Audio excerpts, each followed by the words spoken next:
Ya, Assalamualaikum warahmatullahi wabarakatuh.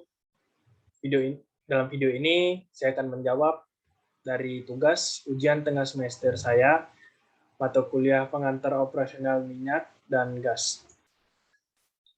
Sebelumnya, perkenalkan, nama saya Dimas Afandi, NIM 19020086, Fire and Safety, kelas C, angkatan 19.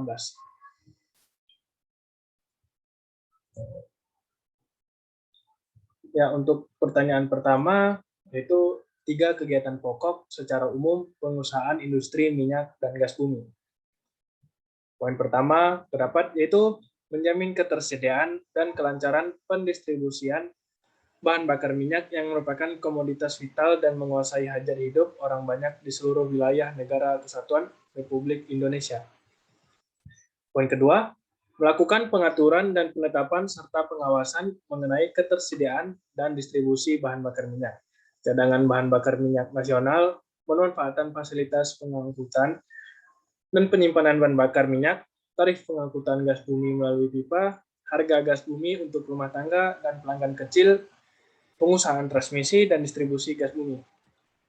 Poin ketiga, yaitu terakhir, yaitu melakukan pengaturan dan pengawasan atas pelaksanaan ketersediaan dan pendistribusian bahan bakar minyak dan pengangkutan gas bumi melalui pipa yang diselenggarakan oleh badan usaha yang telah mendapat izin usaha dari Menteri. Untuk soal kedua, yaitu 3 ciri utama dalam pengusahaan industri migas. Yang pertama, terdapat tingginya risiko kegagalan untuk mencapai tahap produksi. Yang kedua, cirinya itu besarnya peluang atau hilangnya modal dalam jumlah besar.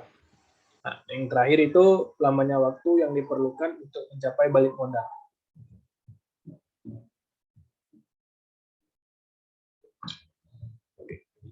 Untuk yang ketiga yaitu reservoir minyak menurut ahli geologi. Untuk yang pertama yaitu undersaturated reservoir. Reservoir yang mempunyai tekanan reservoir awal lebih besar dari tekanan saturasi atau bubble point. Dalam kondisi ini hanya dapat satu fasa, yaitu fasa minyak. Sedangkan gas terlarut dalam minyak sehingga tak terdapat fasa gas. Itu untuk undersaturated reservoir. Untuk menurut ahli geologi, reservoir minyak kedua itu reservoir yang memiliki tekanan reservoir awal lebih kecil dari tekanan saturasi atau bubble point. Dalam kondisi ini, yang terlarut dalam minyak akan terbebas dan keluar dari minyak sehingga menghasilkan dua fasa, yaitu fasa minyak dan gas. Oke, untuk pertanyaan keempat, yaitu tujuan dari survei geofisika pada tahap eksplorasi migas. Untuk pengetahuan kalian, tujuannya yaitu adapun tujuan eksplorasi geofisika itu untuk membuat model bawah permukaan bumi dengan mengandalkan data lapangan yang diukur pada permukaan bumi atau di bawah permukaan bumi, dan bisa juga di atas permukaan bumi dari ketinggian tertentu. Jadi itulah tujuan dari survei geofisika pada eksplorasi migas ya. Untuk pertanyaan kelima yaitu jenis-jenis survei geofisika, yaitu meliputi untuk yang pertama survei dengan metode kelistrikan. Itu agar mengetahui reservasi bebatuan. Yang kedua, yaitu survei kemagnetan. Tujuannya yaitu untuk mengetahui variasi kerentanan magnet batuan. Dan yang ketiga, survei gaya berat gravitasi, yaitu digunakan untuk mendapatkan variasi cepat lambat gelombang di dalam batuan. Oke, survei seterusnya yaitu yang keempat, survei seismik. Yang paling umum digunakan adalah survei seismik, metode refraksi. Oke, untuk yang kelima yaitu survei potensial induksi diri. Untuk survei ini meliputi survei profil resistivitas listrik, survei resistivitas bumi listrik, dan survei resistivitas listrik metode dipol-dipol.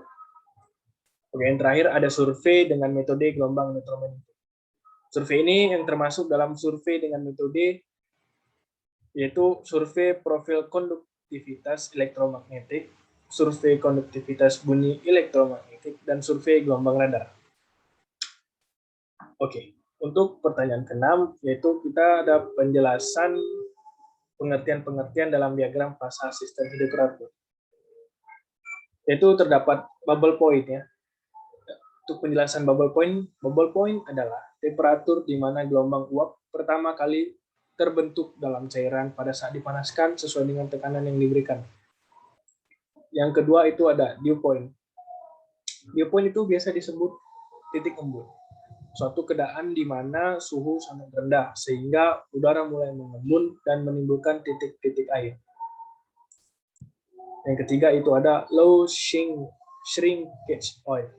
Itu low shrinkage point ini adalah hidrokarbon yang dengan turunnya tekanan akibat proses produksi hanya sedikit fasa cairan yang akan berubah menjadi fasa gas.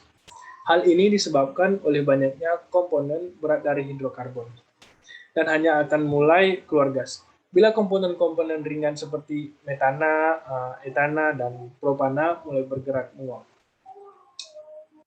Kebalikannya yaitu high shrinkage point. High shrinkage point, yaitu di mana temperatur reservoirnya sedikit lebih rendah dari temperatur kritiknya. Sedikit penurunan tekanan menyebabkan peningkatan fasa gas yang cukup besar. Nah, sudah menyusut.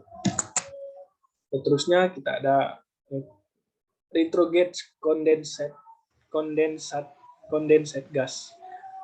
Condensate gas akan terjadi bila kondisi hidrokarbon di reservoir mempunyai temperatur yang lebih besar dari titik kritisnya, sehingga sistem menjadi gas tetapi bila tekanan diturunkan, maka akan dihasilkan sejumlah cairan, dan bila diteruskan penurunan tekanan, maka akan kembali menjadi gas. Itu untuk pengertian condensate gas. Oke. Dry gas. Kondisi hidrokarbon bila tekanan dan temperaturnya menurun, tidak akan terbentuk cairan. Kebalikannya, wet gas ataupun hidrokarbon yang bila temperaturnya diturunkan akan menghasilkan cairan.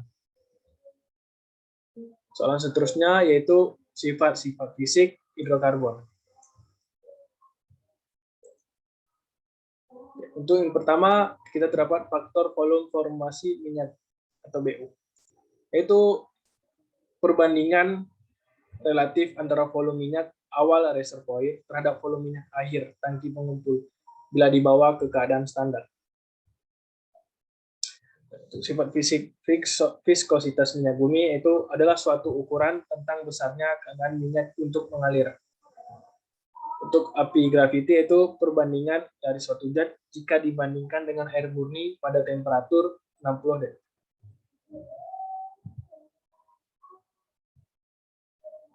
Untuk soalan terakhir yaitu sistem pemboran migas ya. Jadi pada pemboran migas itu terdapat 5 sistem. Yaitu yang pertama sistem angkat atau disebut hoisting system.